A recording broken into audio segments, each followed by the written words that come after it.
and something extraordinary happened last week. We lost a good friend of the show, Mr. Bob Nalbandian. So I wanted to kind of pay tribute to Bob before we start the show. I've always said this. Brad to me is hard rock and metal royalty. He was there in the beginning when bands like Metallica and Megadeth came together. Brad, excuse me, Bob Nalbandian. He did a lot of stuff behind the scenes that maybe people aren't aware of. Stuff from PR stuff to managing bands to starting a fanzine back in California.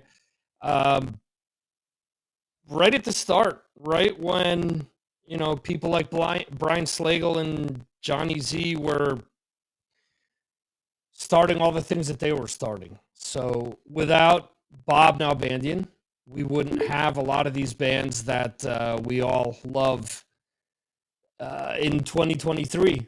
They wouldn't be influenced by a lot of these bands that he helped push early on. And all I want to say is thank you for all that you've done for this show. You always treated me like $1 million, regardless who we talked about. He always made you feel like you were the most important person in the room, regardless of all the people that he had rubbed elbows with or anything like that. So I just want to say thank you to Bob for everything that he had done over the years. Check out his documentaries, the Inside Metal series, or Band versus Brand. They're on streaming services, and you can also get the DVDs, which I own all of them. And that's it. I couldn't do the show without paying tribute to him. And tonight is the best of 2022. And here we go. Thank you, Bob. Thank you to anyone who has praised him this last week since learning of his passing. And that's it. Let's get on with the show.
Welcome, one and all, to the January 6th edition, January 6th, 2023 edition of the Signals from Mars live stream. I am joined by a bunch of patrons from around the world. I'm joined by Jeremy in the UK, Ed in Kentucky, Johan in Sweden, Brad in Utah, and representing the Back in Black, Spinal Tap, or Metallica, take your pick, is Anthony Mackie up in Ireland. He's having problems with his connection. We're being told via the chat that there's a lot of static. Anyone else noticing staticky noise? Okay, maybe it's the device that they're on. Want to say hello to Jose and Paula, both in Connecticut. Thank you for joining us tonight. So this is the countdown of favorites or best of 2022. We had, out of 14 patrons, we had, let's see, 1, 2, 3, 4, 5, 6, 7, 8, 9 voted. So we got majority vote here, plus I voted, so that's 10 out of 15, I guess. And 50 albums were voted on overall. And we will notice that the top 10 are essentially albums that got voted on multiple times. Some got voted for a lot, and some had 2 or 3 votes, but they were high enough to make sure that albums made it in. Every one of us here, every one of us that voted, and that may be a restream issue if it sounds staticky. There's a lot of noise on the YouTube feed. Okay. All right. So let me do this. Let me record this on my end, just in case the final product is no good. But anyway, so everyone that voted has at least one album in the top 10, possibly multiple albums. So I'll just leave it at that. So there are 50 here. Let me run down the. I guess this would be like our honorable mentions, even though there's 50. But real quickly here, we have at 50 The Cult, Under the Midnight, 49 Striper, The Final Battle, 48 Soilwork. Johan, I'm going to butcher the name of this album. Overgivenheten. Yeah, quite good. Övergivenheten. Okay, close. The abandonness.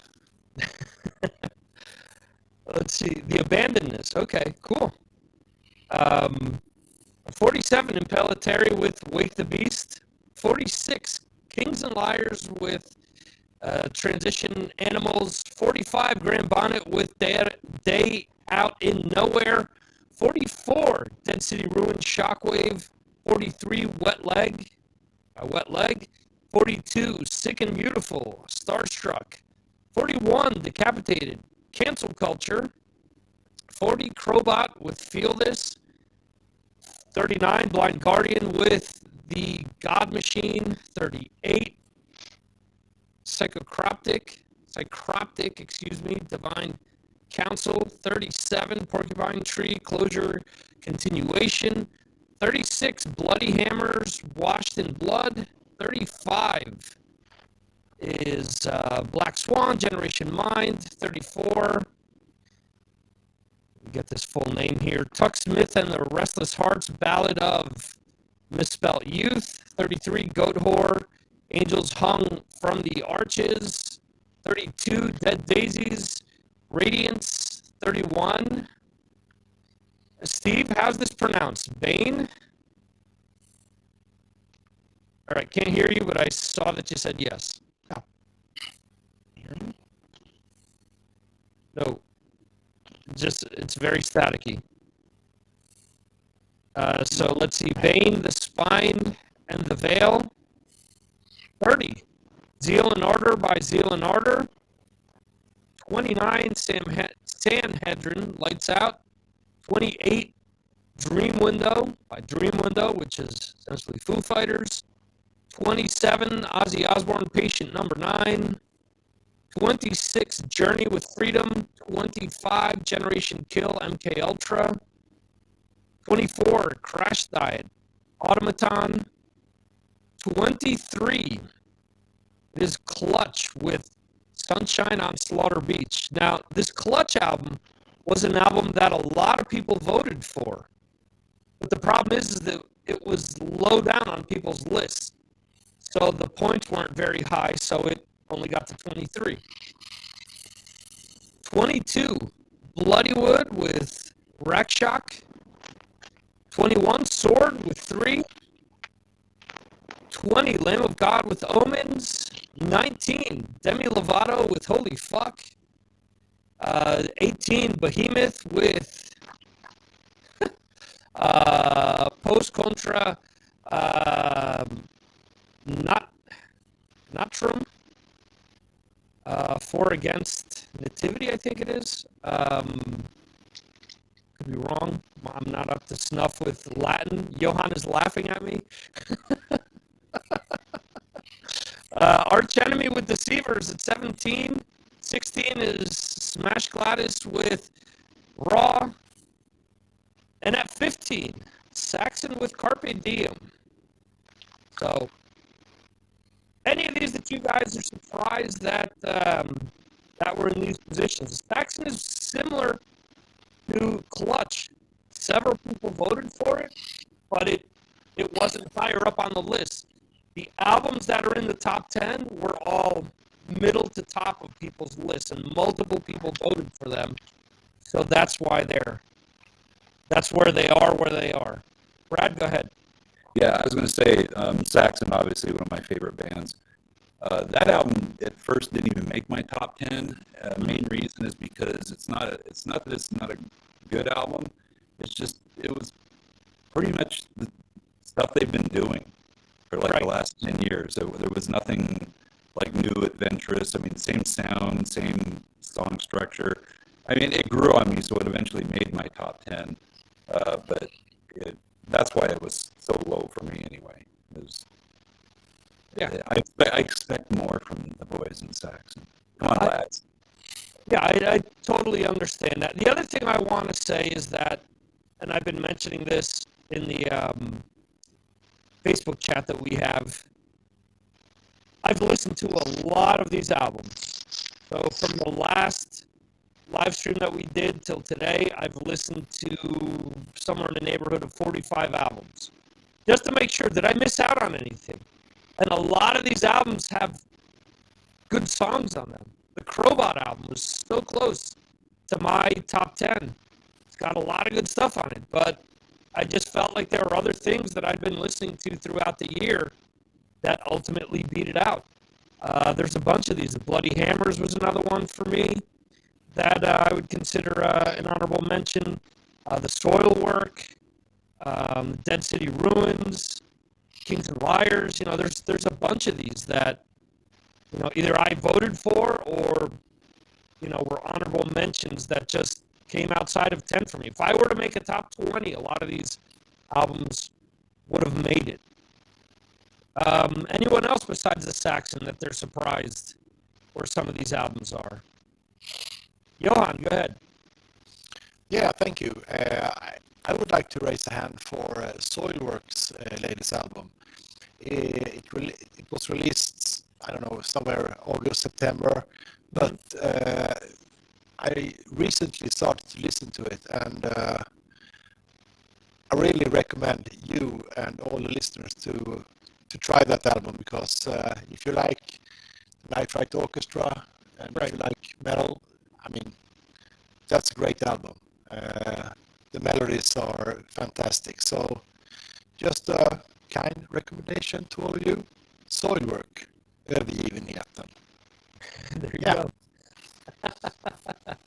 And that's funny because a lot of friends of mine that are diehard Soilwork fans that don't like Night Flight Orchestra, the reason that they didn't get into this album as much is because they felt that that Bjorn brought too much of Night Flight Orchestra into this album.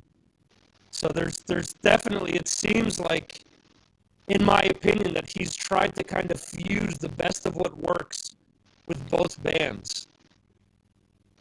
So yeah, I agree. That's probably true. I haven't listened that much to Soilwork before, but now that they combine those two bands more, I find them much more interesting.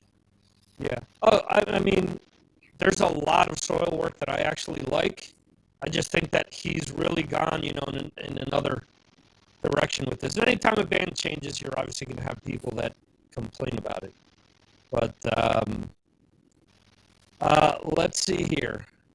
Well, let me do the 14 through 11, and then I'll ask each one of you if there's an honorable mention that's similar to what Johan just did, an album that you recommend that people reach out and check out. So at 14, we have Corpse Grinder with his debut self-titled album. At 13, we have Thunder with Dopamine. At 12, we have the Linda Lindas with Growing Up. And at 11, we have Devil's Train with Ashes and Bones. So anyone else have any type of recommendations that that similar to what Johan said? Hey, check this one out. This one didn't make the top 10, but I think you guys will enjoy it and should check it out. Jeremy, what would that be for you? Well, I've probably got quite a few so far already rattling up. I mean, there's Sanhedrin. That album is a must listen. So, you know, if you've not listened to that album, it's really, really good. New York band 3-piece, excellent metal. The Dead Daisies new album is fantastic. It's probably their best so far. I think Glenn Hughes has really added something to the band. But I'm going to make a special mention to the number 13 on your list, which is the Thunder album, which was my number 1 album. Right. Obviously, it's a UK band, so I'm going to probably be a bit biased. But they brought out this album after All the Right Noises, and they did it, within a year. And they released a double album, and I can't find a track on it that isn't good. I mean, I listened to every song on the album, and they actually decided that they put so many songs on the album because they couldn't decide, what to leave off it. I think they're really an amazing band because they're producing stuff now that I think is as good, if not better, than when they started. And that is going something for guys in their 50s and pushing on 60 or whatever their age they are now. So if you haven't got it already, go out and play Thunder and play it loud. Yeah, I've heard a podcast episode with Mick Wall where he talked about bands that should have been big that were close to being big, but just due to timing or whatever, didn't make it. And Thunder was his number 1 on that list. And he basically said, they're selling more tickets now than they were in their heyday, specifically in the UK. And he said, they just came out like 2 years too late to be a huge international band. So there you go. I knew when I read that, I said, Jeremy's going to mention that it was his number 1. But again, we're coming back to the fact that the top 10, each one of these albums was voted for multiple times, so that pushed these albums over the top.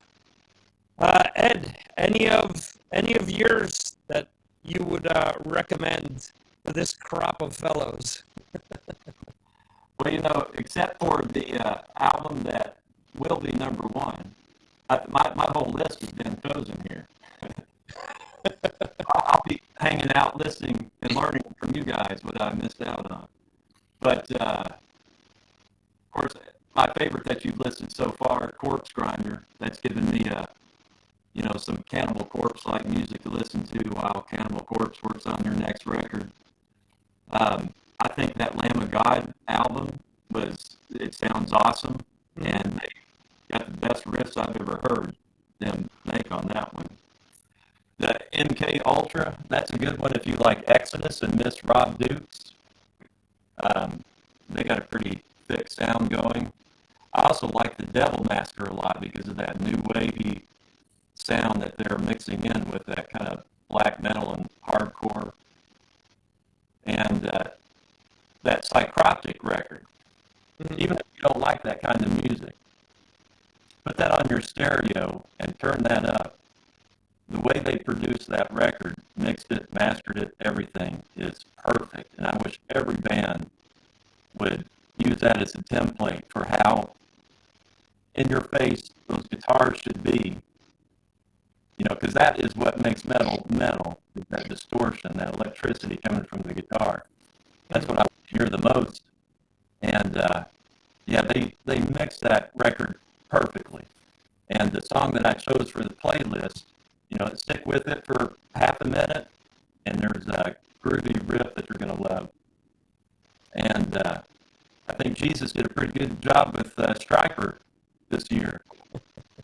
They knocked Crowbar off my list at the last minute. I might hang out with that record a little bit next year. The Crowbar album is something that I listened to as well. I was like, well, does it make my list? Lamb of God is similar. And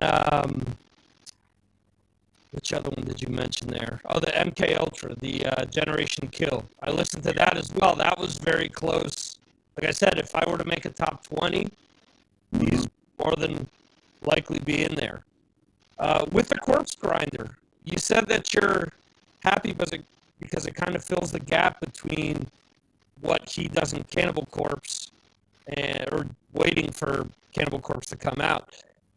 Would you prefer that he try something different so that it doesn't sound like his quote-unquote day job, or you're just happy that he's putting anything out?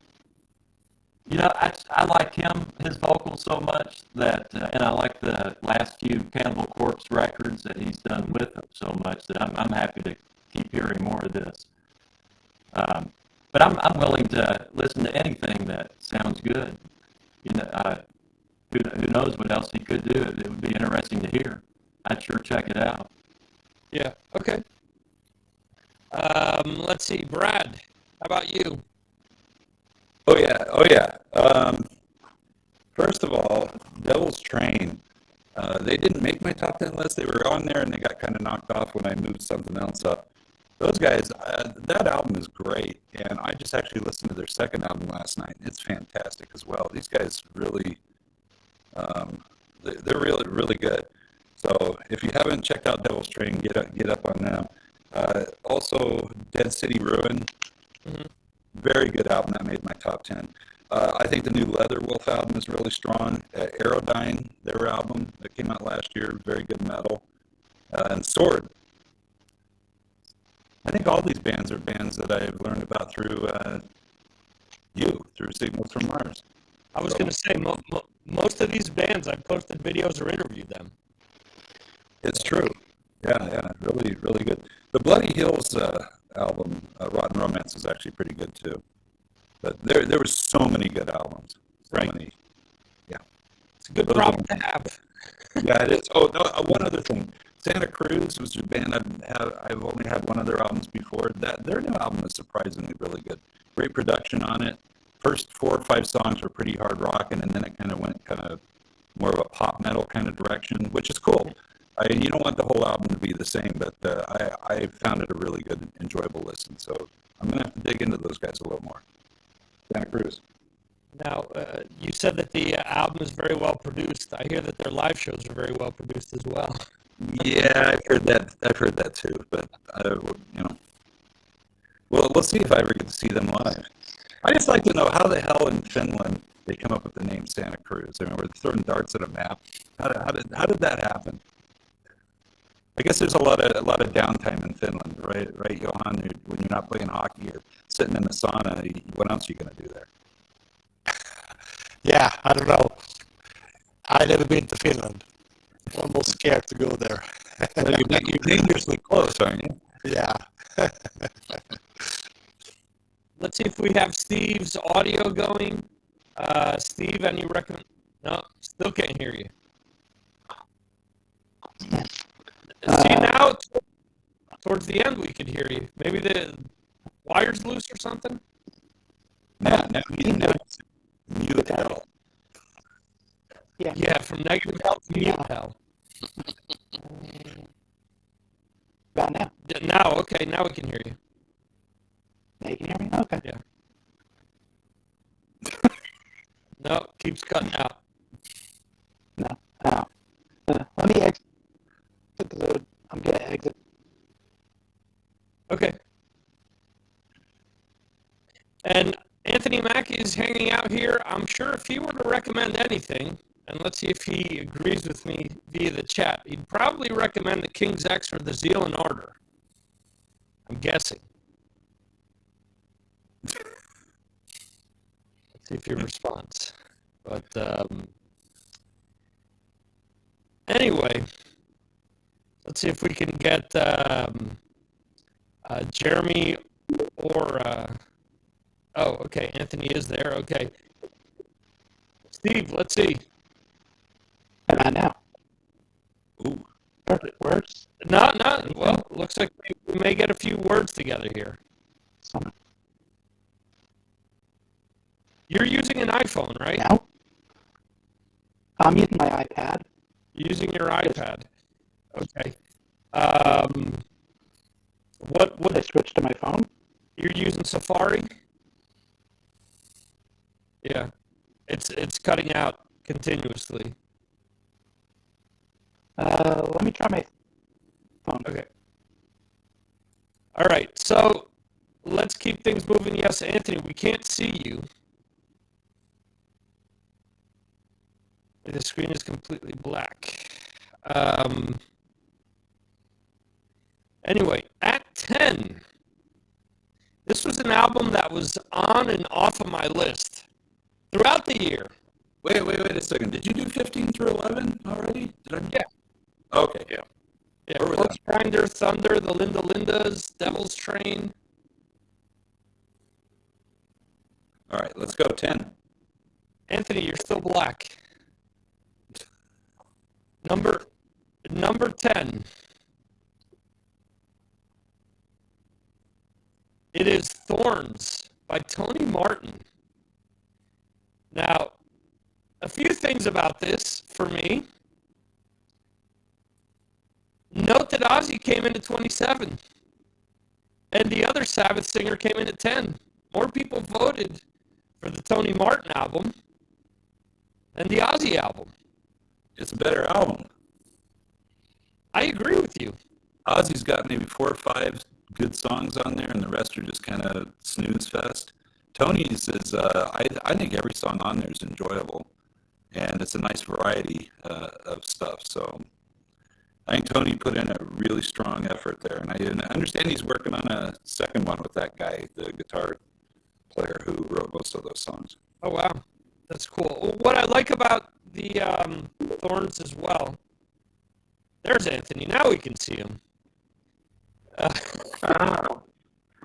Well, now I know that this doesn't work in a tabbed window. Okay.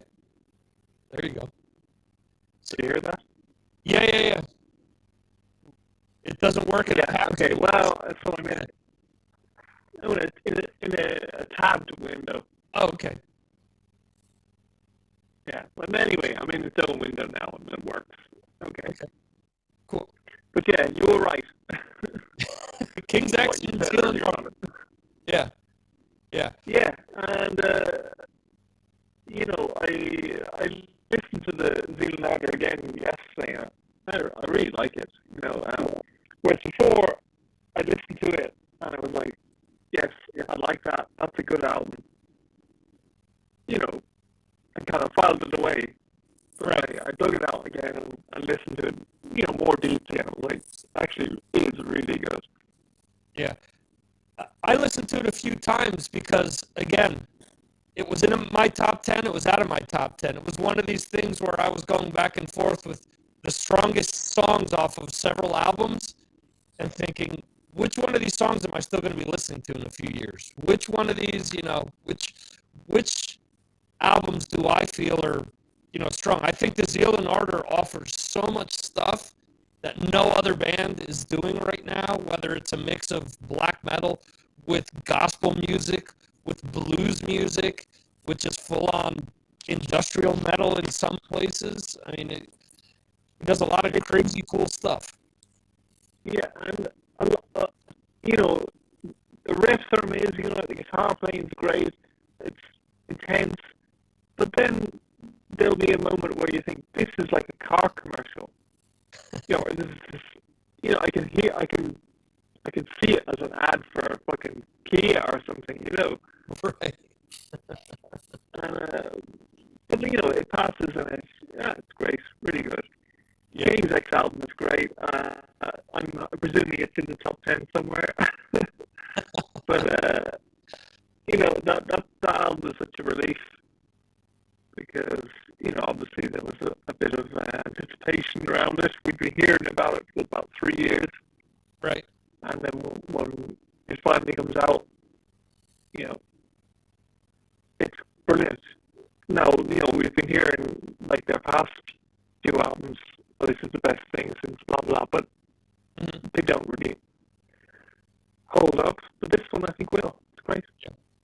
That's the usual marketing tool by all these bands. Oh, it sounds like a mix between my best-selling album and my most critically acclaimed by fans. So I understand exactly what you're saying. Sure. Yeah. Steve. But Go ahead, Anthony. No, go ahead. I don't know if you want to continue on with your top 10. So I'm a bit of an observer here tonight. I didn't send in your top 10. No, that's fine. A lot of the stuff I haven't heard. I'm making lists here. I've got Soilwork. Is it Sanhedrin or Sam? I don't know. Sanhedrin, S-A-N, yeah. S-A-N, yeah. So, I've got my homework. But it's not like I didn't listen to stuff this year. It's just not necessarily this kind of stuff. Were you inclined to vote for Middle Ages, and that's why you didn't want to submit a list? At the end, you didn't want to do the Ozzy Osbourne and just pimp your own band. Well, we didn't do an album this year. But, I gotta say, it was the 4 Weezer EPs, that was the music of this year for me. And, it's not likely to show up on any lists, and it hasn't. Their last couple have been largely ignored by, the press for a big band. Obviously, a lot of the stuff isn't in the press, if you know what I mean. Right. But, it's great. I love the way they did it. I love the concept. It's really good. Even yesterday, I listened to all 4 of them, and it was just like, this is great stuff. Yeah. Anyway, that's just me. Continue. All right, Steve. Let's see. Leader of Negative Hell. Let's see if we can hear you now. Better? Still the same thing. Any ideas on what I should do? Now we can hear you fine. Yeah. Okay. All right. So go ahead. Recommendation for you out of any of those that were that I haven't mentioned so far. Well, I was switching devices. The only thing that I mentioned was number 10, Tony Martin Thorns. Okay. That wasn't on my list. Okay. Don't mention anything. Hold on. Don't mention anything that you haven't heard yet, that I haven't mentioned yet. Anything out of the ones that I've mentioned so far that you think people should revisit. I will plug Bane because it's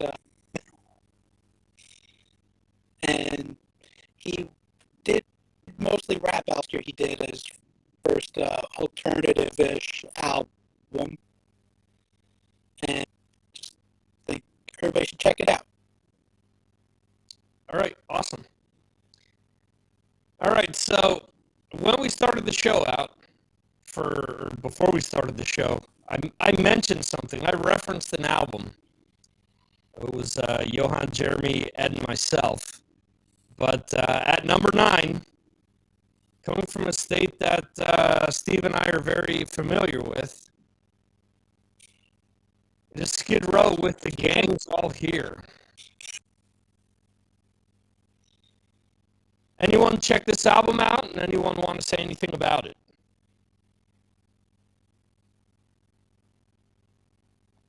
Yeah, I checked it out. And it sounds like Skid Row. Like it just, up until, I always thought Skid Row is a great rock band, you know, but do they have an actual sound that's identifiable? Apart from, you know, say the classic stuff like Sebastian's voice or whatever. But I put this album on and was like, that really sounds like Skid Row. I know that was Skid Row a mile away. So it was like, yeah, they do have a sound. They do have a kind of a riff vibe, you know? Right. No, I only listened to it once, but that was my fault. Yeah. Okay. Brad, you were going to mention something? Yeah, I'm not a big Skid Row guy, and I love this album. I think the sound is really good. I think the songs are strong, very well written, good choruses, get stuck in your head. Even the Time Bomb song, which I think is just like, but if I hear it, I'm stuck with it for a day. So very good songwriting. Yeah, great. I think they did a great job on this. I'm curious to see where they go from here. Yeah, I think Anthony's. Go ahead, Johan, before I mention anything else. Go ahead. I was going to say what Anthony said. I'm not the biggest Skid Row fan either, but I think that when I put on the album, it sounded just like Skid Row, but without, you know, the really good songs that they had on the first and second album. So it was a good album, but without real hooks. That's my opinion. Yeah, I think that I would lean more in that direction. I think that they definitely had their sound down on this album, and it really catered to what fans were looking for.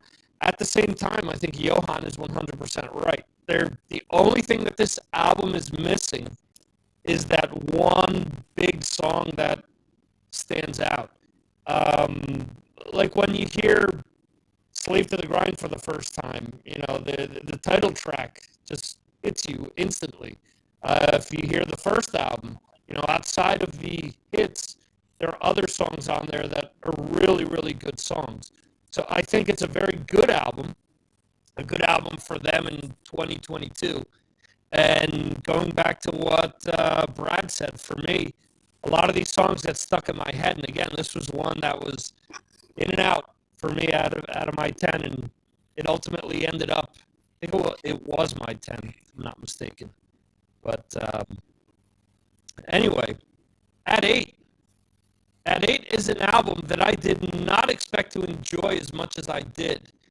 For as much as I mentioned with the Zeal and Ardor before, and this isn't to make a comparison because they're apples and oranges, but in the extent that there's a lot of different things going on with this album, it surprised the hell out of me that I played it for weeks on end. It's got some rock, it's got some blues, it's got some poppy elements to it. It's Rock Candy by Orianthi. Several people voted for this album, which surprised me. So I wasn't the only person that got sucked in by this album. I think this is a ridiculously good album because her playing is just outstanding, regardless what she's writing. The soloing is just really good, where she could totally do just a full-on pop album. But like I said, there's blues rock on here, there's hard rock on here, there's a lot of different things. There's a lot of different interesting colors that she's painted with, in my opinion. So, anyone else check this album out and want to mention anything about it? Steve, go ahead. See if we can hear you. Probably nobody's surprised it's on my list. Well, no shock. It's for me. Okay. But yeah, I mean, I love her pop stuff and definitely rock with the best of them too. So, Red Light was the album. But it really could have been. Yeah, there's several really good songs on this album. As much as I liked a few tracks off of the last album, which is really my first real dive into what she does, this album to me, I think, really blows that previous album away. Go ahead, Brad. Yeah, I agree 100%. The last album had a couple of good songs on it. This one is just front to back, easy to listen to, great production, and it's the guitar playing is great, but it's not all about that. You know what I mean? It's about the song, and so I just find it really enjoyable to listen to. I've listened to this one a lot. Cool. Reading in the chat that everything is all clear now. Great to hear. Yeah, I think with the previous album with she switched over to Frontiers, and it sounded like a Frontiers album, which kind of crappy production. It seemed like she was kind of herded in a certain direction for the label, and it seemed like this album, she said, I don't care. I'm just going to do whatever I want to do. And I think everything about it is better. All right. Moving on here. Number 7. If anyone can see my background, it is behind me. It is right there by the Paul Gilbert guitar. It is DNA, Digital Noise Alliance by Queensryche. So this is an album. This was my number 2. It's 7 overall. For everything that they've done with Todd since he's been in the band, and with everything that they've done since Promised Land, this to me is their strongest album since Promised Land. I know that not everyone feels that way because I've seen all types of different comments about this album not being that strong or that the verdict was better. I think the verdict, similar to what Johan mentioned with Skid Row, the verdict probably had 2 songs that are among the best that the band has ever released. But I think this album, front to back, is a stronger album. I think the track that Johan picked, Changes, I think it's called, I think is just a really, really good song, where if that song came out on Empire or if it came out on even Mindcrime, it would fit in with those albums. So I think that they did the best job possible. Chapters. Okay. I said Changes. I've got Yes on the brain for some reason. I've been listening to a lot of 90125 by Yes recently, so that's on there. So Chapters. So yeah, Johan, talk about this Queensryche album a little. I haven't listened to Queensryche since, the Empire. I've heard some songs here and there from every album, but this one, thanks to you, of course, really attracted me. This is a real Queensryche album. This sounds Queensryche, and finally, I think the songs are. I mean, every song sounds like Queensryche, and perhaps there's not a huge hit, if you want that, but for me, this is a solid Queensryche album, and I recommend it to a lot of friends here in Sweden, and they really liked it because, Queensryche is everybody's favorite band, but not anyone. I mean, no one has listened to them for a lot of years. So, right, yeah. Thank you, Victor, for this for the interviews and the recommendations of this album. This is a great rock album. Well, I appreciate that. That means a lot to me because that's why I love doing what I do with this show. I've been a fan of theirs since Mindcrime, and like you're saying, I think for a long time they weren't Queensryche. Similar to what we said about Skid Row, just due to internal things or whatever. there was a lot missing there. You could say, member changes or this or that or internal drama, but I think this album, they kind of put everything together to where it all makes sense now. So, anyone else want to mention something about the Queensryche? All right, we will move on. Next album is another album that I've listened to quite a bit this year. It is Requiem by Korn. Now, I've been a fan of theirs since almost the beginning. And I do think that the last 4 albums maybe, since Brian Head Welch has come back, again, they've come back to being Korn. If you're into, especially the era of Follow the Leader through the last album that Head did, Take a Look in the Mirror, I think is it's called. No, it's the one before that. Anyway, I think that they experimented, they did a lot of different things, and they finally got the recipe back into place, and they've, discovered making catchy, heavy music in the vein of what they do. There's a reason why they survived, that whole new metal music where a lot of bands got shit on and kind of went away. They've always been there, and they're still, if not headlining, very close to headlining at festivals. So that is our number 6. Anyone else check this album out? Want to say something about it? All right. Let's move on to number 5, which got voted on by quite a few people. Again, another band that I interviewed this year. It is Fury with Born to Sin.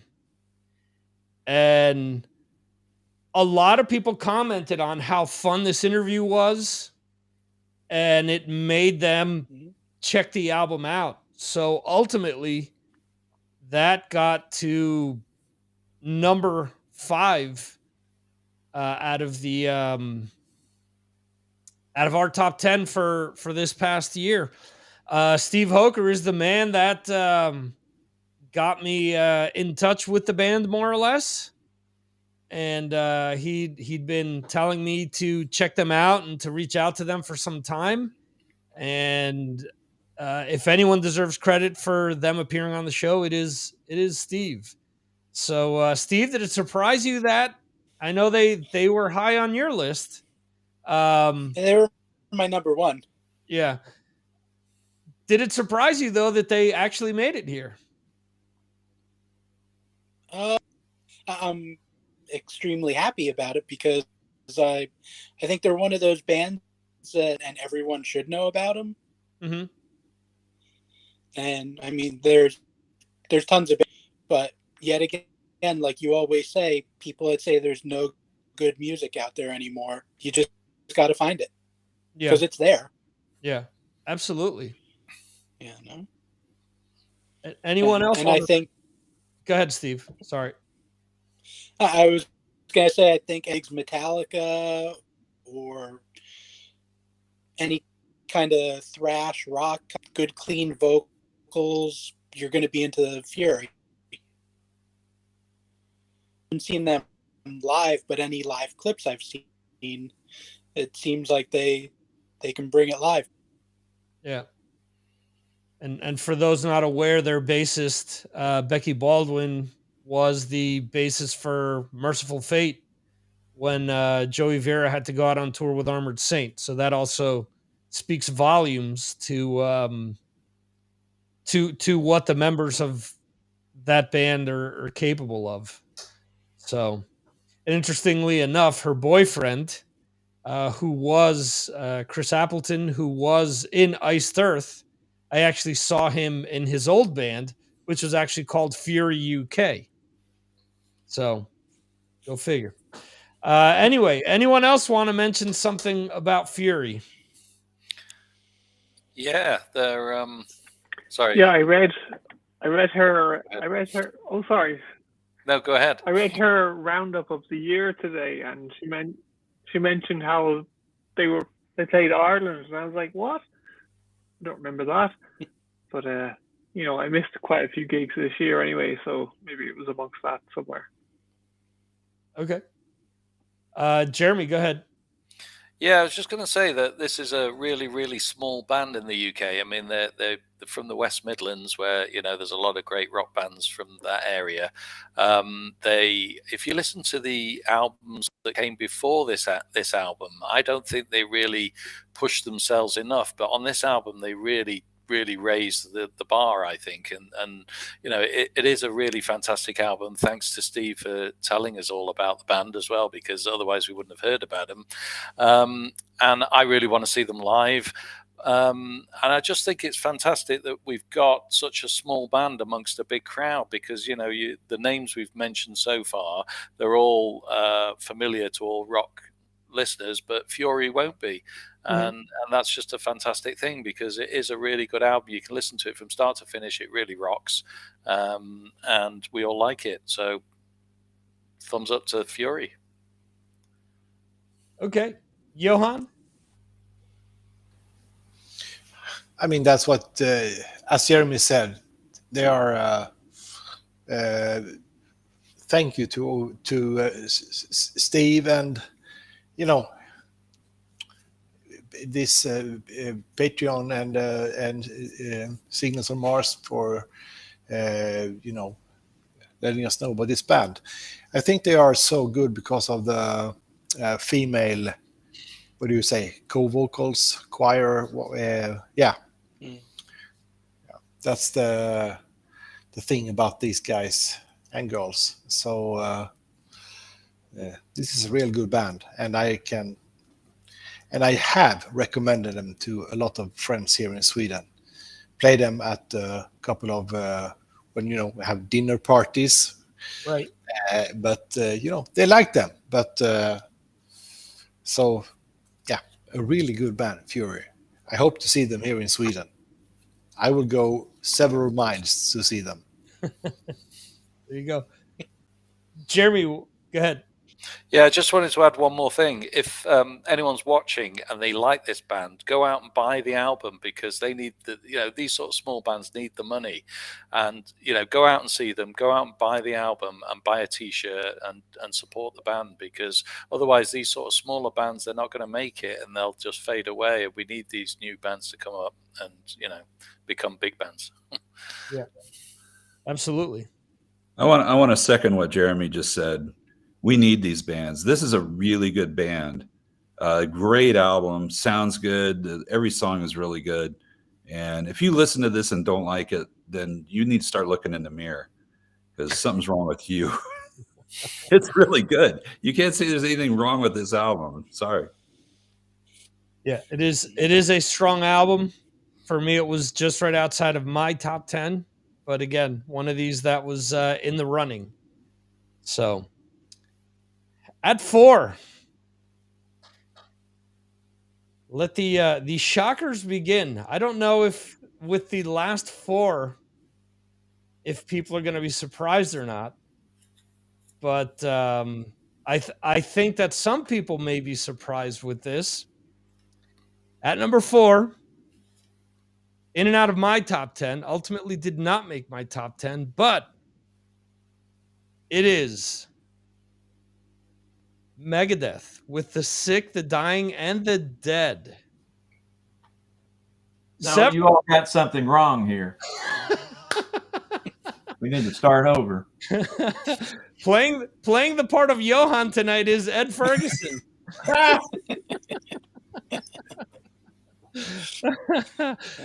This was an album that I knew when I started tallying the points up. I said, "Oh, there's going to be people that are going to be pissed about this," because for a lot of people, I've listened to and seen lists, and this was up there on almost all of them.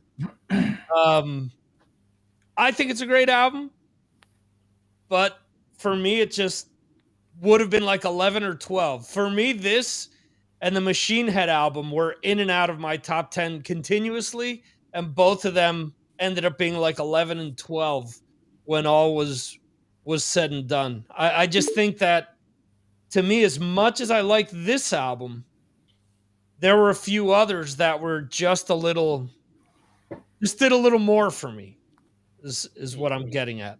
So, Ed, we haven't heard from you at all outside of that quick outburst. But sell us on the Sick, the Dying, and the Dead.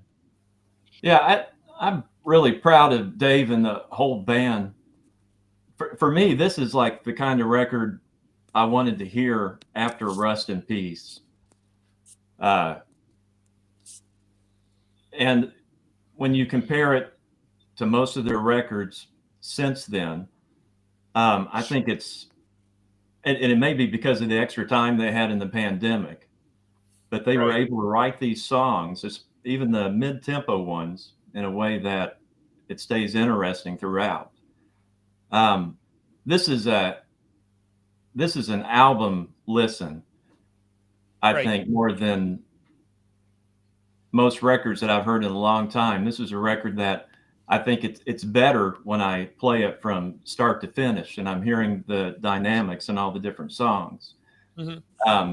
I've heard a lot of people on Facebook just kind of blow it off as being boring. And I don't understand that unless they're just not, taking the time to listen to it as an album. Mm-hmm. Because I can't think of a single song that they don't, at least change it up some way and keep it interesting to the end. And even if it's a part that gets a little bit dull, having Kiko and Dirk in the band keeps it super interesting and fun to listen to. Kiko, man, he wins guitar solo of the year and We'll Be Back.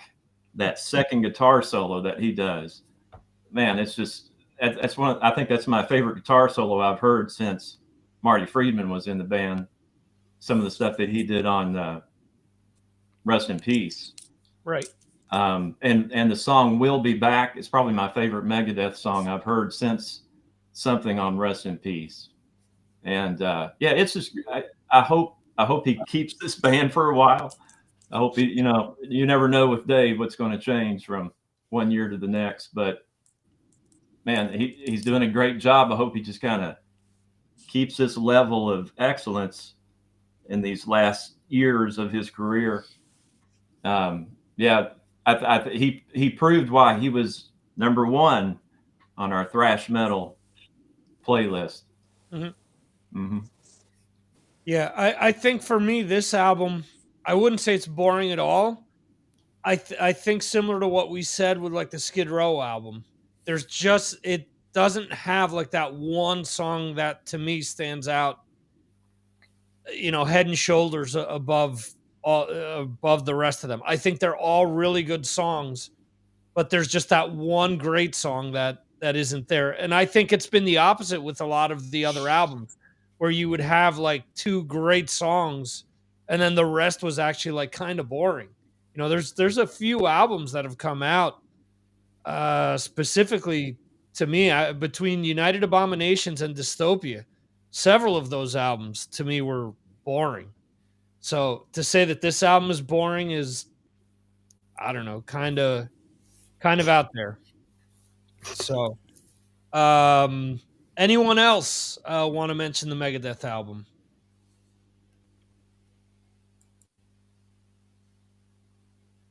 Jeremy, anything on Megadeth? Or we?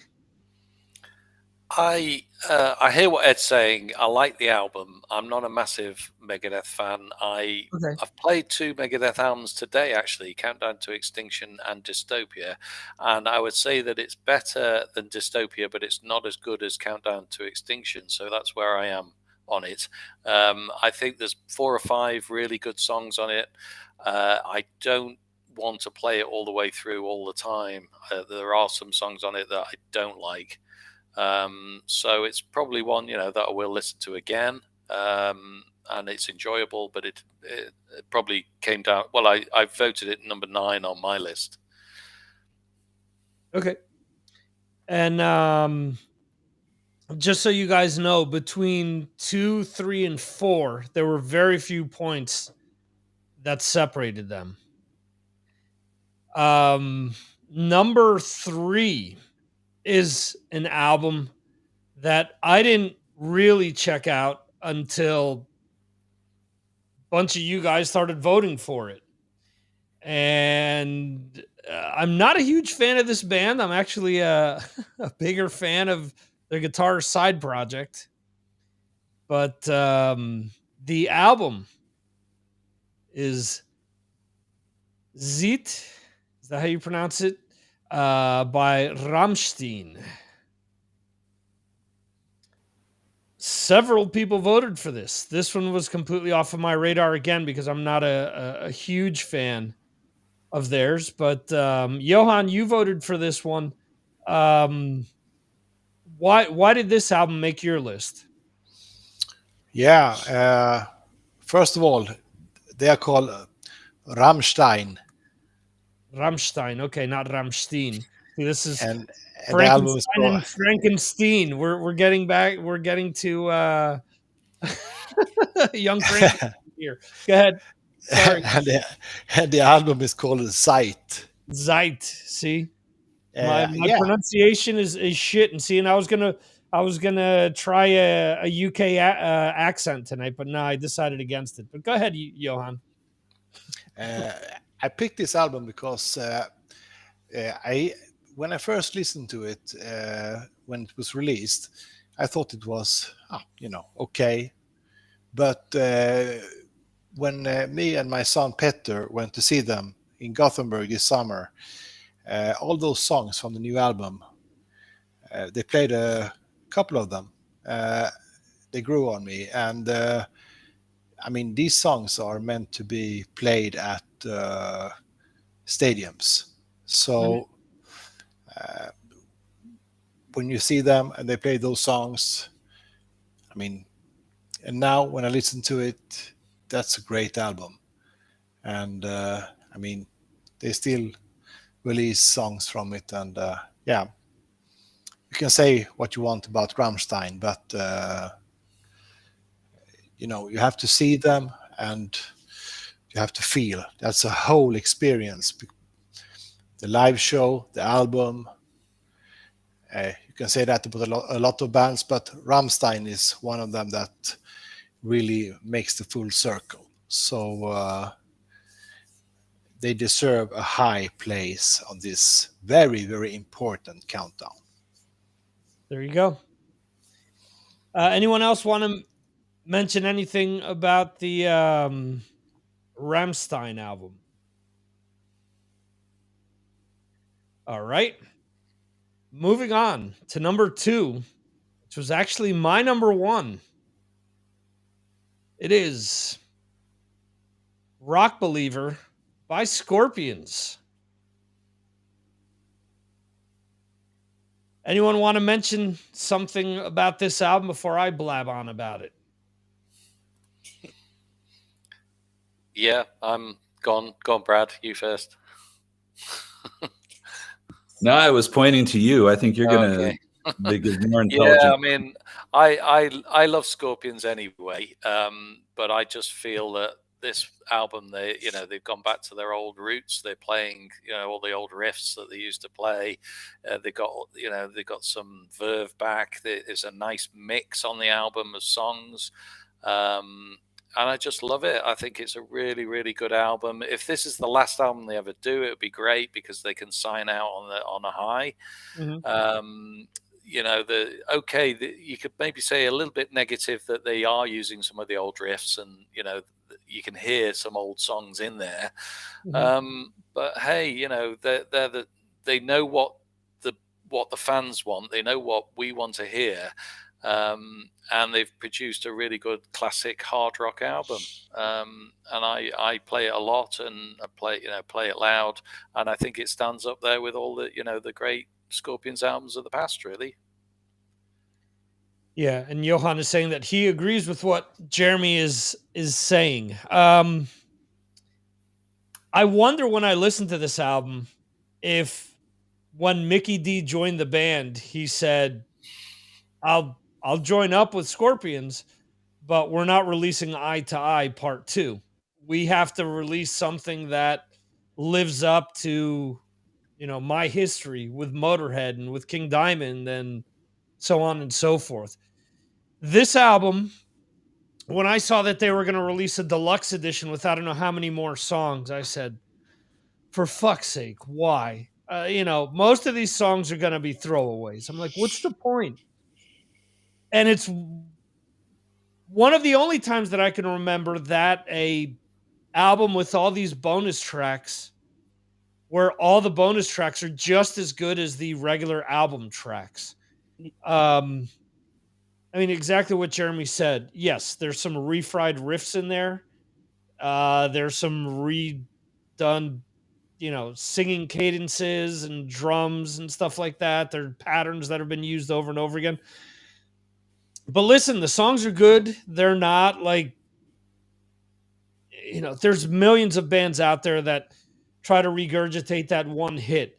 So when we say that they're reusing songs, they're redoing the Zoo and they're redoing Hit Between the Eyes. They're not doing Rock You Like a Hurricane Part 2. It's not Winds of Change Part 2, which is what most bands normally do. Oh, we want to get that radio hit back, so we're just going to make a carbon copy of that radio hit. These are all songs that, sure, diehards know these songs, but the casual fan doesn't. So to me, this album caters to the diehard fan. And even after the last two albums, they've been trying to recapture, some of what they did on Love at First Sting and stuff like that. But I think that this one, they finally got, they finally found the old formula again, the old recipe to make the things work. So I'm really happy with this album. And it was interesting because as I was getting ready for the show, I had my 2022 playlist going on shuffle, and this is Rock Believer is the last song that I listened to before logging in and setting everything up. So it was kind of meant to be, I guess. I don't know. All right, so let me recap 10 through 2 real quickly here. At 10, we had Tony Martin with Thorns. Number 9, we had Skid Row with The Gang's All Here. Number 8, Orianthe, Rock Candy. Number 7, Queensryche with Digital Noise Alliance. Number 6, Korn with Requiem, excuse me. Number 5, Fury with Born to Sin. Number 4, Megadeth with The Sick, the Dying, the Dead. Number 3, Rammstein with Johan, you say the title. Didn't hear you. I know. Zeit. Zeit. Zeit. There you go. Okay. We got shite. Rhymes with shite. There you go. Number 2, Scorpions with Rock Believer. Hey, I just noticed 2 and 3, both German. Number 1, though,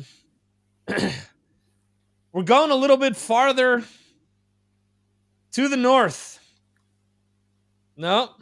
Yep. Ghost with Impera. It wasn't even close. I was thinking, what is this, an Iron Maiden album? This is taking the place of Iron Maiden in 2022? Because the Ghost album nearly doubled the Scorpion album in points. So this album was my number 3. I am honestly surprised that this album, that there wasn't a bigger deal made out of this album on, album lists, or not just album lists, but like Billboard and stuff like that. I think this is the most probably commercial album that they've done without being over the top commercial. I know that not everyone got this album. I know, Anthony, you said initially that you weren't really into this one way back when it came out. I don't know if that's changed or not. No, it hasn't. It's the first Ghost album I haven't bought, Okay. and I haven't felt the need to go back to it. Okay. And I will say that out of all of the tracks that were voted for, that were presented with people's lists, Watcher in the Sky is the song that was voted the most out of all of them. So, Johan, Ghost, Impura. What was the hype like for this album? I remember when it came out, you talked to us about there being radio shows and stuff about the making of this album. Um, with the year ending, was there still the same type of buzz for this album as there was when it came out? No, it wasn't. Okay. Actually, Ghost hasn't had. It was a big buzz when it came out, but Okay. they still haven't had in Sweden, at least. They don't have the hit single that they had with the single "He Is," obviously. But I mean, they are still huge here, Right. and this album is, as most of you think, fantastic. And they have, as you said before, used some of the best songwriters here in Sweden to co-write. Mhm. As I said, as I said in some pod here before, that I, when I went to see them in Malmö, there was a buzz about them, and I think that this album is a little bit different from the others. They have a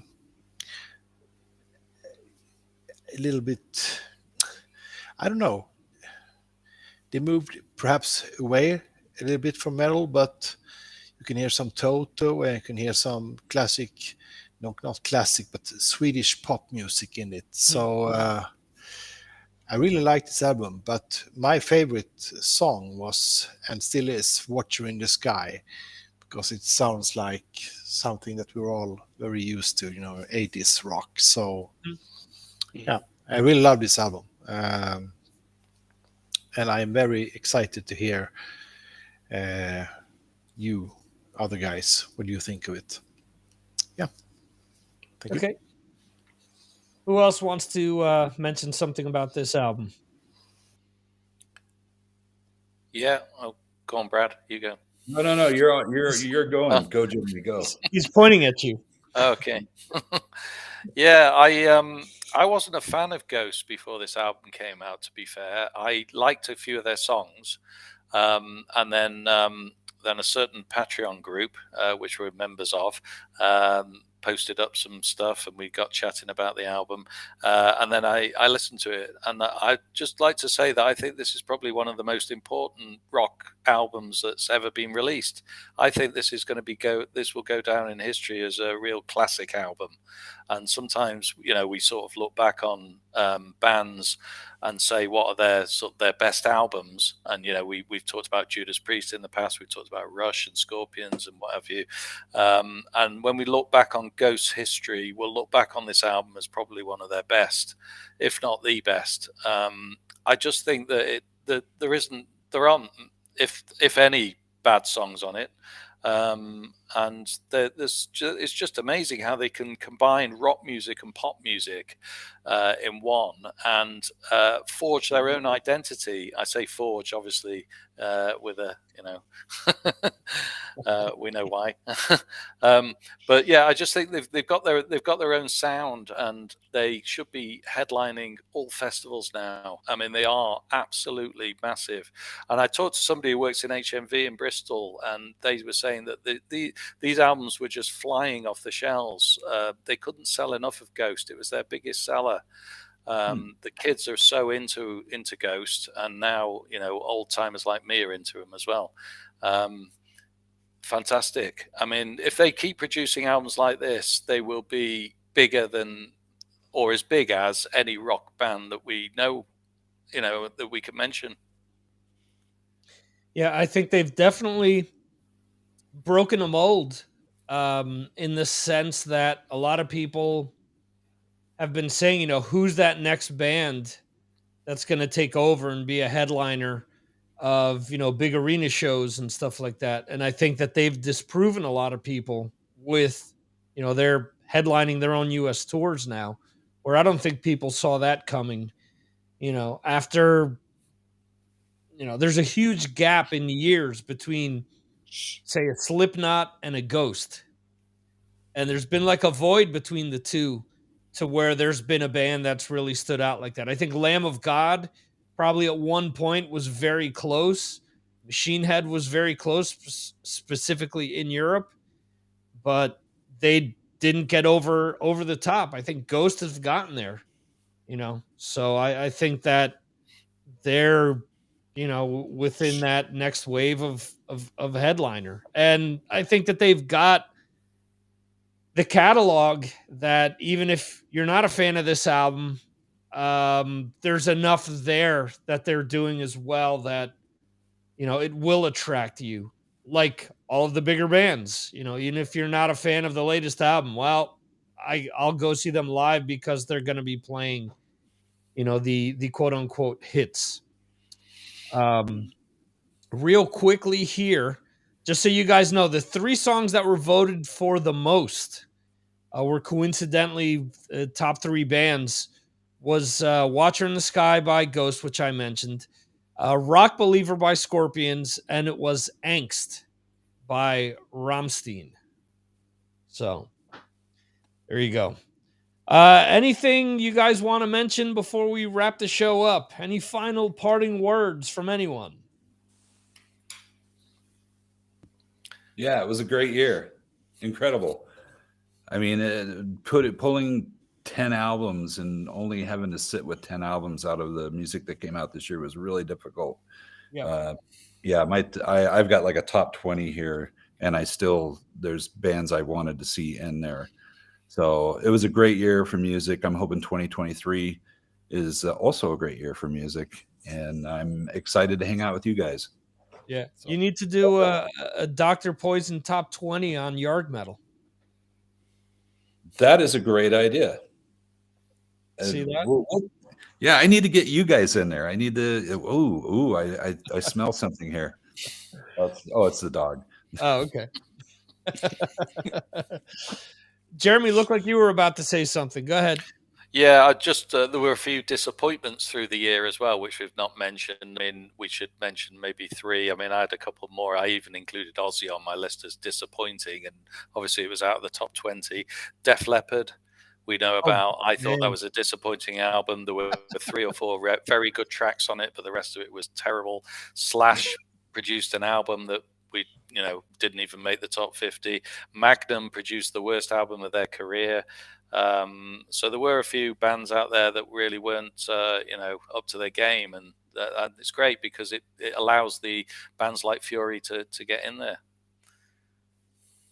Yeah, I had forgotten about that Def Leppard album with good reason.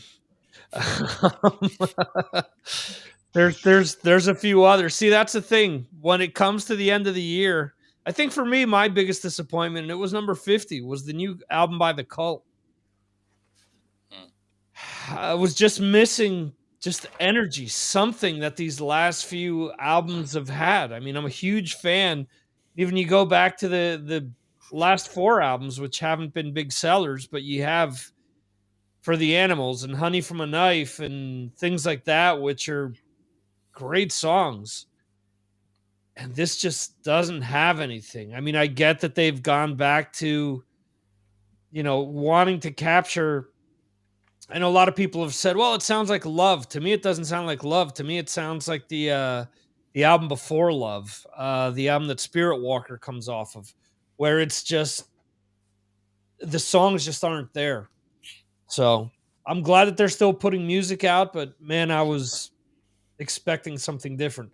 And for Ian Astbury to say this is the most important album to be released this year, that he hasn't heard anything remotely close to being as good, I'm thinking he's locked away in a closet somewhere because there's a lot of other good music out there that's come out this year.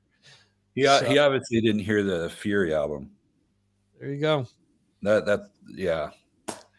People need to take notice, man. What bands like Fury are doing. There's some really good rock out there, and yeah. Anyway, good stuff. But good. I like your disappointment, Sir Jeremy. That was good. I would also add. Oh God, what was it? When did I listen to that just didn't do it for me? Oh, I lost it already. Oh well. There you go. I'm living Victor's life. I'm forgetting all the bad ones. There you go. Oh, Loudness. Loudness album was kind of didn't move the needle for me. Yeah, that didn't catch me either. I was hoping for big things for that. Maybe that was the problem. Expectations. Well, the last few have all had like one or two really good songs on it, but this one just the riffs weren't there. There's just something that band either has huge riffs that are very catchy or the songs just don't work. And it again, similar to this Cult album, just didn't seem to work. The other one that I expected, again, expectations, was the Heat album. I thought it was just kind of like it's just okay. I'm like, come on, you guys. You guys have been building something here for quite a while. You need to push it up there. Come on, get some really good songs going. There's just some weak stuff that somebody could Crash be I thought their album was also a snooze fest. I thought there's a band with a lot of promise, and there's kind of not really getting it done. I'm going to say Stryper kicked all their ass. Ed being vocal about the Creator album. It's actually made a lot of people's lists. Not here, but other shows that I listened to where they talked about really liking the album. So the Patriarchs in Black. There you go. Yeah, Patriarchs in Black. That's a really good album. Dan's putting out a lot of really decent music, man. I admire what that guy's doing. He's working it hard. So good job, Dan. Good job, Dan Lorenzo. Patriarchs in Black, Cassius King. Good hard rock. There you go. All right, so we will wrap the show up. I want to thank everyone who joined us tonight. Jeremy, Ed, Johan, Brad, Steve, and Anthony. I want to thank everyone that voted. I want to thank everyone who's listening or watching the replay of this.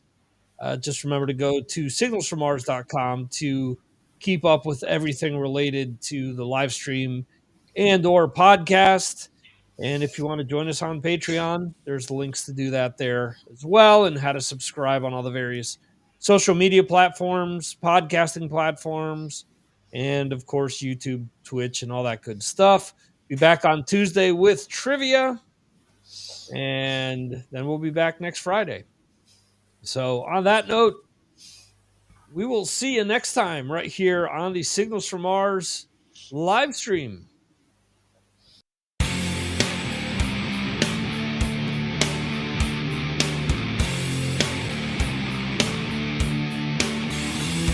Thank you for watching the Signals from Mars live stream.